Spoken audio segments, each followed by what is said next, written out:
오늘은 마태복음 10장입니다. 예수님께서 그의 12 제자를 부르셨다.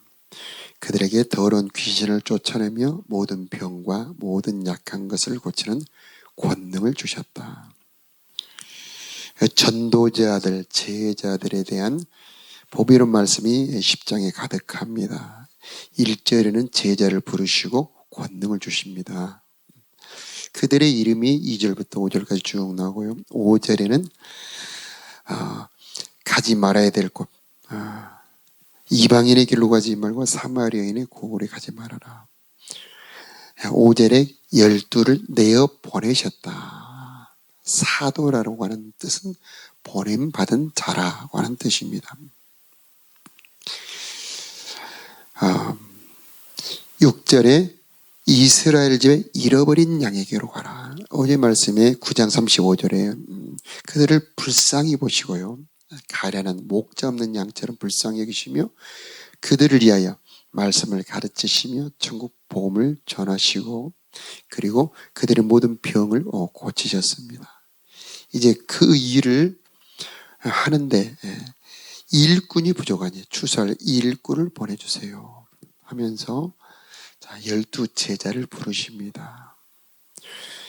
우리 예수님께서 이 땅에 오셔서 하신 일들이 다 보배롭지만 그 중에 제자를 세우신 일, 너무나 중요하고 보배로운 일이죠. 교회를 세우는 일은 결국 제자를 세우는 일입니다. 그리고 그 제자들에게 권능을 맡기시고 사명을 맡기시고 그들을 내어 보내시고 그들에게 교회를 맡깁니다. 자, 오늘날에도 하나님께서는 사람을 부르십니다. 주님의 일꾼을 부르십니다. 주님의 마음을 받아서 저 가련한 양떼들 도와주지 않으면 멸망길로 갈 수밖에 없는 저 많은 영혼들을 위해서 지금도 사람을 부르십니다.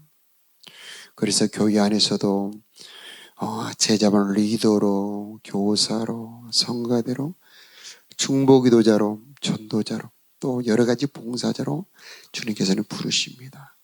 그 어느 것도 소홀히 할 수 없는 보배로운 일입니다. 아주 작은 일이라 할지라도 하늘의 상이 있는 보배로운 일들입니다. 자, 제자를 부르실 때에 그들에게 권능을 주셨다. 그래서 8절에 보면 병든 자를 고치며 죽은 자를 살리며 나병 환자를 깨끗하게 하며 귀신을 쫓아내되 너희가 거저받았으니 거저주어라. 제자들에게 사명을 주시면서 그 사명을 감당할 능력도 함께 주십니다. 이것은 성령의 사역입니다. 능력의 사역. 우리 전도에서 중요한 요소 중에 하나가 능력 전도입니다. 내 힘으로 하는 것이 아니고 하나님의 능력을 나타나게 하는 겁니다. 베드로가 설교할 때에 수많은 사람들이 그 설교의 말씀을 듣고 회개하는 것은 베드로의 설교에 하나님의 능력이 함께했기 때문이고요. 베드로가 그 유명한 사건 성전 민문에서 안전뱅이를 일으키죠. 많은 사람들이 그것을 보고 예수를 믿습니다. 바울은 수건만 갖다 얹어도 귀신이 떠나고 병이 고침받습니다. 초대 교회에 수많은 기사와 표적이 일어나고요. 우리나라에서도 수많은 기사와 표적이 일어납니다. 자, 전도자들에게 성령의 나타남, 하나님의 능력이 나타난다면 더 전도가 쉽겠죠. 그래서 우리는 늘 사모하며 나에게 하나님의 권능이 나타나도록 기도해야 되겠습니다. 자, 권능이 나타나는 것은 나를 비울수록 주님을 더 높일수록 능력이 나타납니다. 내가 하는 것이 아니고 하나님이 하신다는 것을 알수록 그 능력이 나타나게 됩니다. 우리 개인의 경건과 우리 개인의 능력으로 나타나는 것이 아니고 우리가 받은 예수의 이름에서 능력이 나타난다는 것을 우리는 알 때에 능력이 더 나타납니다. 우리가 처음에는 몇 번 기도를 해주다가 이제 안 나오면은 그 다음에는 창피해서 안 해버립니다. 그러지 말아야 됩니다. 안 낫는 것도 내가 안 낫게 하는 것이 아니고 주님께서 필요하시기 때문에 안 낫는 겁니다. 그러나 우리는 내가 주님의 통로로 그대로 열어드릴 때 주님이 일을 하시는 겁니다. 그래서 담대하게 계속 손을 얹고 기도하면 어느 날 나타납니다. 제자반에서도 병 낫기를 위해서 늘 함께 기도해야 되겠고, 또 어려운 문제의 인생에 힘든 사건이 있을 때도 꼭 기도 함께 해야 됩니다. 그때에 한두 번만 경험을 해도 그 제자반은 굉장히 분위기가 달라집니다. 그리고 이 복음을 전할 때에 담대함이 생기죠. 하나님이 정말 살아계신다. 하나님 우리들의 기도를 들어주신다 하면서 우리들의 복음 전도가 훨씬 더 강해지게 될 것입니다. 모든 약한 것과 모든 병을 고친다. 병만이 아니죠. 약한 것도 고치게 됩니다. 그래서 확실히 병이 안 낫는다 할지라도 소리 없이 표시 안 나게 우리들의 건강이 강해지게 되고 머리가 맑아지게 되고 또 힘이 생기게 되고 지혜도 생기게 되는 겁니다. 그래서 늘 성령으로 치료의 사역, 치유 사역을 하는 그런 습관을 가졌으면 참 좋겠습니다. 귀신을 쫓아낸다. 보이지 않는 영적 세계가 있어요. 그래서 늘 보혈과 예수 이름으로 뿌리고 덮으며 추앙을 해야 됩니다. 그리고 성령의 임재를 초청할 때에 참 신비한 분위기, 평화로운 분위기, 질서 있는 분위기, 왠지 은혜스러운 분위기가 되는 겁니다. 자, 나병 환자는 요즘에는 흔하지 않지만은 요즘에는 중독 환자들이 많죠. 그래서 그 어떤 종류의 문제들이든지 우리는 담대하게 예수 이름으로 기도하는 습관을 가져야 되겠습니다. 그래서 거저받았으니 거저 주어라. 자, 여기서 이 능력 주신 목적이 무엇인지 분명히 알아야 된다고 하는 것입니다. 능력 주신 목적은 영혼 구원이죠. 그래서 다른 대가를 받으면 그만큼 탁해지게 되고 약해지게 됩니다. 그래서 거저 받았으니 거저 주어라. 자, 잃어버린 양이라는 단어가 나오죠. 잃어버린 양. 우리들의 목표가 분명합니다. 사명이 분명합니다. 한 영혼이 천하보다 귀합니다. 저 멸망으로 향해 가는 많은 영혼들, 우리들이 도와주지 않으면 악한 영들에게 지배당하고 죄에 눌려 저주에 끌려다니는 수많은 영혼들, 그들을 향한 하나님의 눈물, 하나님의 아픔. 자녀를 잃어버리거나 자녀가 사고가 났을 때 그 부모의 마음은 어떻습니까? 이루 말할 수가 없죠.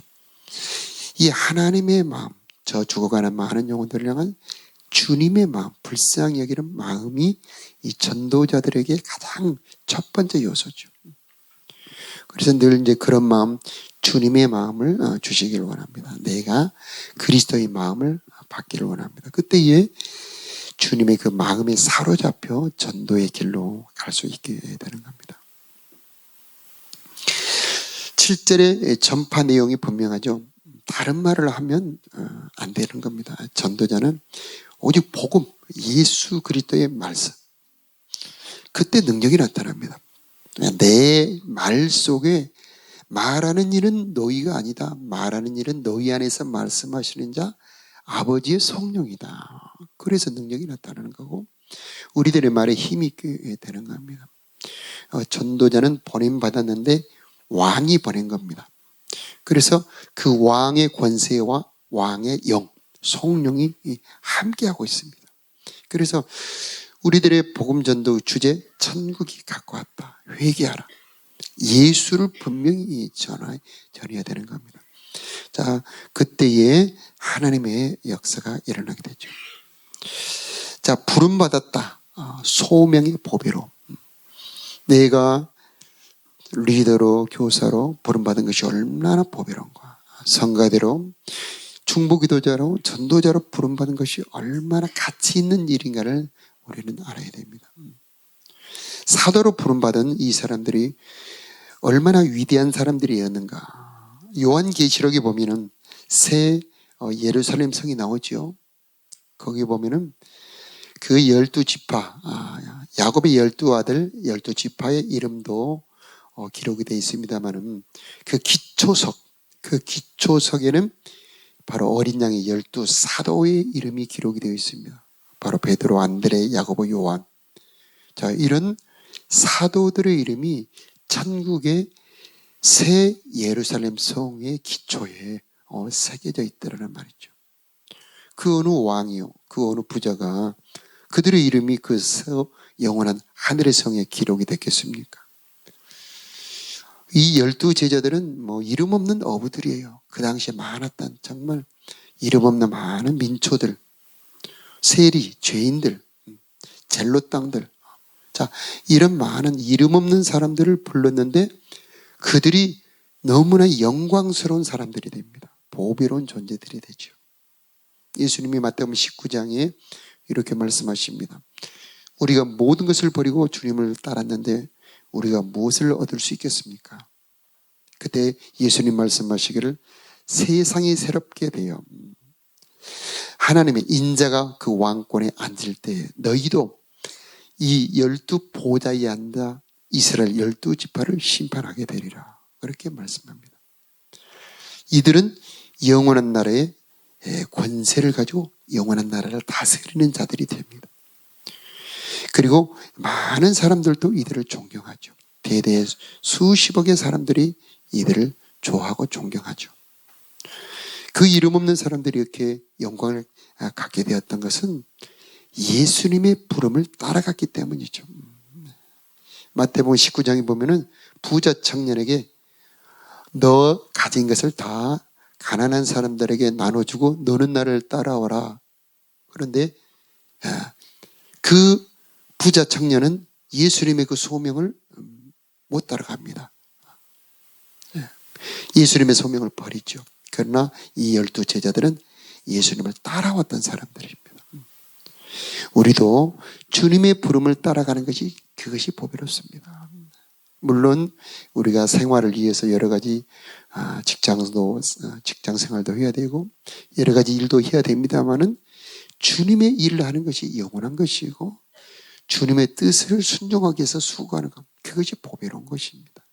내가 가르치기 위해서 시간 내고 전도하기 위해서 시간 내고 수고하고 땀 흘리고 중보 기도하기 위해서 집에서 무릎 꿇고 기도하고 전도하러 가기 위해서 수고하는 것, 그것이 보배로운 것입니다. 가치 있는 것이죠. 한 사람 한 영혼을 위해서 전화하고 통화하고 그리고 수고하고 기도하는 것, 그것이 하나님이 기억하시는 보배로운 일들이고 그것이 내 영혼을 복되게 하는 것입니다. 그래서 우리는 이 목 잡는 양처럼 방황하는 영혼들을 향한 기도와 그리고 그들을 위한 수고, 주님의 부르심을 따라 이렇게 제자의 길을 가는 것, 그것이 복된 길임을 알고 주님 나도 이 12제자처럼 제자의 길을 가기를 원합니다 하는 그런 소원을 가져야 되겠습니다.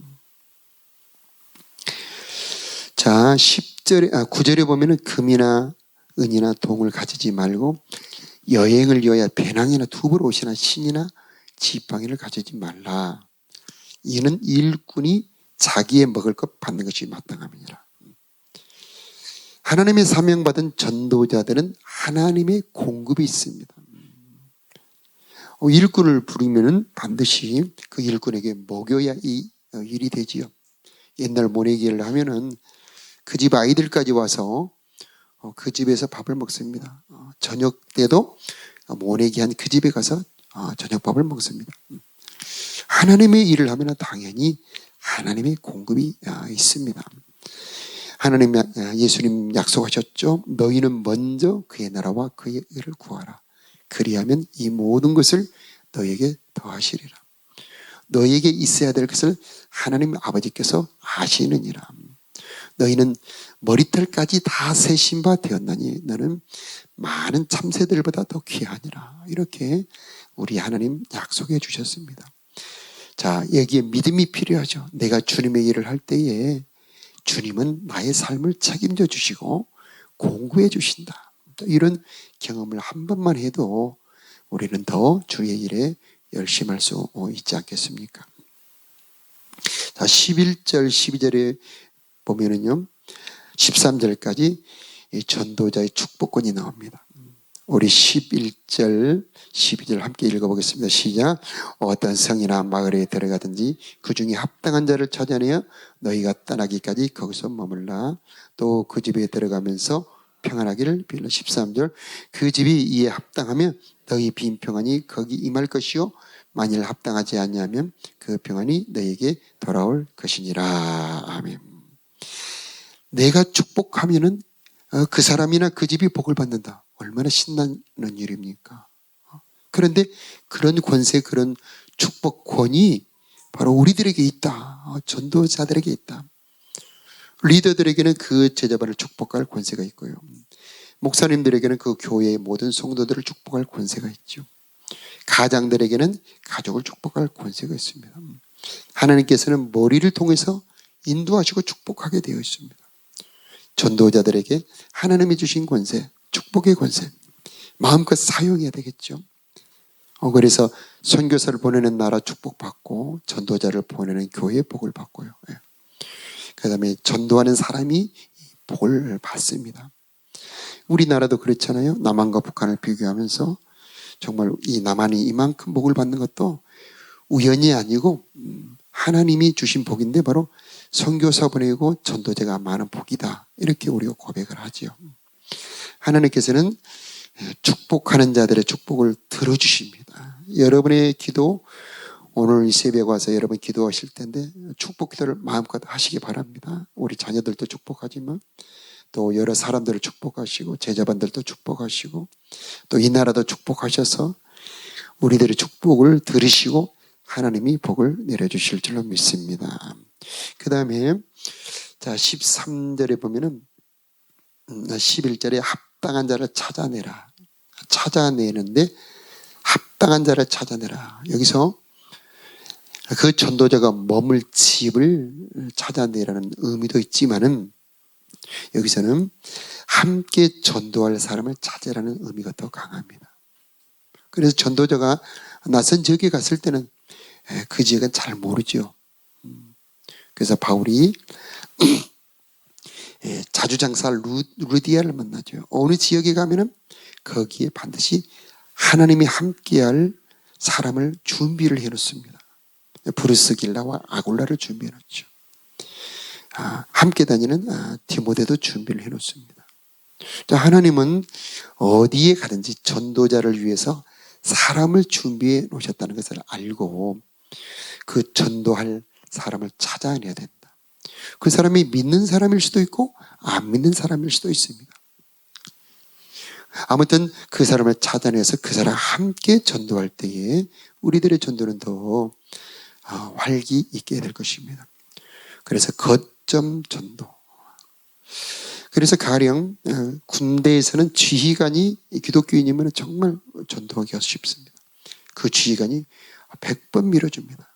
저도 군대 생활할 때에 대대장님께서 아주 믿음이 좋으신 분입니다. 아주 그분이 목사님처럼 아주 부대에서 모든 운영을 전도하기 좋게 하고 군종병을 아주 밀어주고 부대에 복음 전파를 열심히 하셨어요. 그래서 많은 그 군인들이 예수를 믿게 되었습니다. 내가 교사다, 내가 학원을 경영한다. 그러면은 굉장히 아이들에게 전도하기가 좋죠. 그때에 우리들에게 내가 보냄받았다는 사명의식이 필요합니다.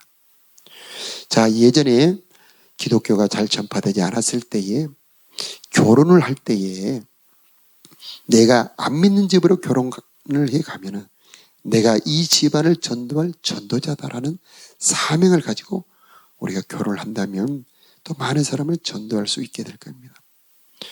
저희 집안은 굉장히 번성한 집안인데 증조 할아버지께서 우리 할아버지 형제간을 4분을 두셨는데 그 한 할아버지마다 10자녀, 9자녀 이렇게 두셨어요. 그러니 얼마나 번성했겠습니까? 그래서 증조 할아버지 손이 1000명이 넘는 것 같더라고요. 그런데 그 중에 3집안이 예수를 믿어요.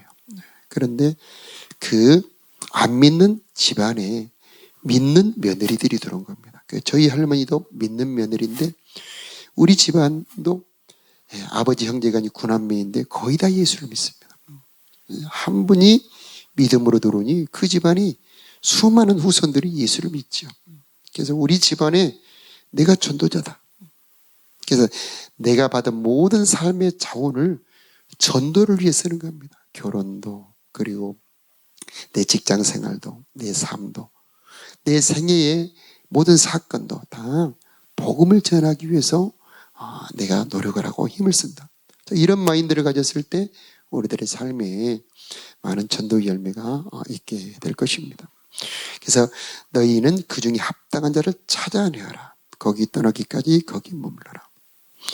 내가 이제 가게를 한다, 그래서 미용실을 한다 이랬을 때 거기도 미용실 같은 경우는 굉장히 전도하기가 좋은 편이라고 봐야죠. 꼼짝없이 그 사람이 30분이면 30분, 1시간이면 1시간 있기 때문에 전도하기가 좋은 환경이 될 수가 있습니다. 또 과계를 한다든가 또 기타 여러 가지 내가 복음을 전할 수 있는 그런 환경이라면 활용을 해서 복음을 전해야 될 것입니다.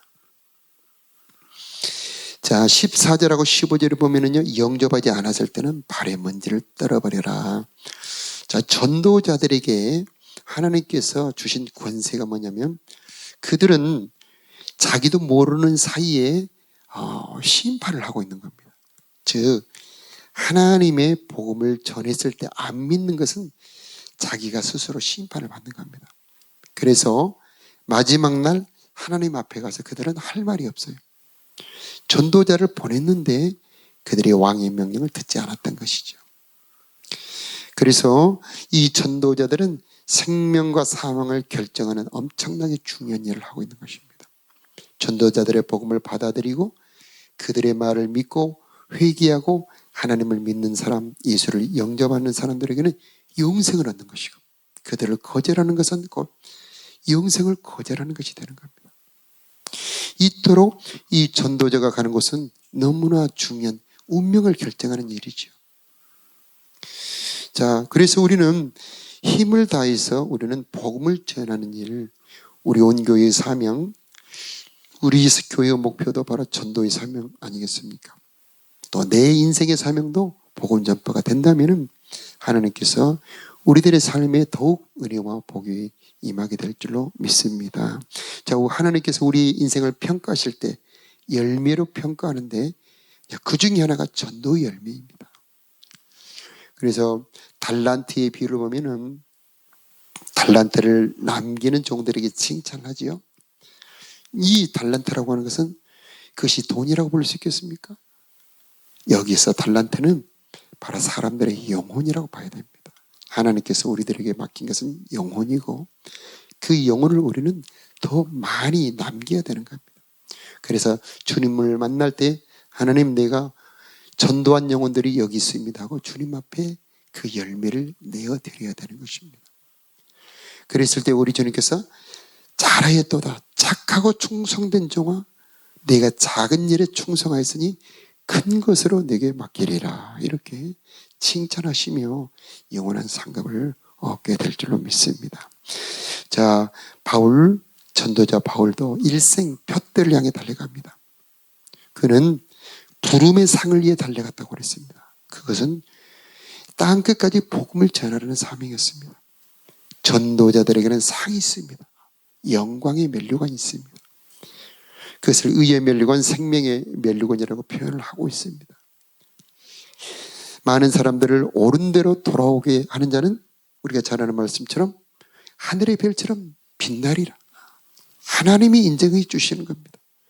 하나님이 귀하게 여겨주시고 보배롭게 여겨주시는 겁니다.